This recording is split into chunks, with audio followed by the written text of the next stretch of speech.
মাংসখেকো পরজীবী স্ক্রুওয়ার্ম শেষবার যা দেখা মিলেছিল ১৯৬৬ সালে। যুক্তরাষ্ট্র থেকে সম্পূর্ণ নির্মূল হলেও দীর্ঘ বিরতির পর তা আবার ফিরে এসেছে। মেক্সিকো সীমান্ত সংলগ্ন টেক্সাসের লা প্রায়োর শহরে ৩ সপ্তাহ বয়সী একটি বাছুরের শরীরে পাওয়া গেছে এই পরজীবী। এতে অঞ্চল জুড়ে উদ্বেগ তৈরি হয়েছে। স্ক্রুওয়ার্ম হলো এক ধরনের পরজীবী মাছি যা উষ্ণ রক্তের জীবিত প্রাণী ও মানুষের শরীরের ক্ষতস্থান ও মিউকাস মেমব্রেনে ডিম পাড়ে। পরে ডিম ফুটে বের হওয়া লার্ভা মাংসের ভেতরে ঢুকে তা খেতে থাকে। সময়মতো চিকিৎসা না হলে আক্রান্ত প্রাণীর মৃত্যু পর্যন্ত হতে পারে। গবাদি পশুর জন্য এটি বড় ধরনের হুমকি বলছেন সংশ্লিষ্টরা। সংক্রমণ ঠেকাতে মার্কিন কর্তৃপক্ষ আক্রান্ত এলাকার চারপাশে ২০ কিলোমিটার প্রশস্ত নিয়ন্ত্রণ জোন তৈরি করেছে। কড়াকড়ি আরোপ, পশু চলাচল নিয়ন্ত্রণ ও নজরদারির ব্যবস্থাও চালু করা হয়েছে।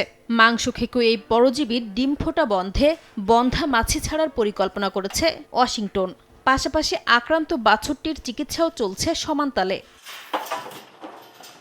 এদিকে স্ক্রুওয়ার্ম আক্রান্ত প্রাণী শনাক্তে সীমান্তে মোতায়েন করা হয়েছে বিশেষভাবে প্রশিক্ষিত বিগল ব্রিগেড কুকুর।